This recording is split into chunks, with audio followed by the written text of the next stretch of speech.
E5 Statistics 2 Question 6喺一個測驗當中，平均分咧就係62。Tom 同 Vincent 嘅 standard score 就係-1.4同埋1.3。Vincent 拎到88分，咁個 range 會唔會最多都淨係得52分呢？由呢條題目圈出嘅資料可以睇到 ，Vincent 拎88分，而個 mean 係62分，所以相減再除翻佢嘅 standard score 1.3，我哋就可以得出呢次測驗嘅 standard score 就會係20啦。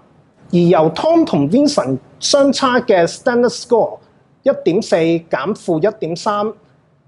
最後再乘以呢次測驗嘅 standard deviation 乘20之後，我哋就可以得出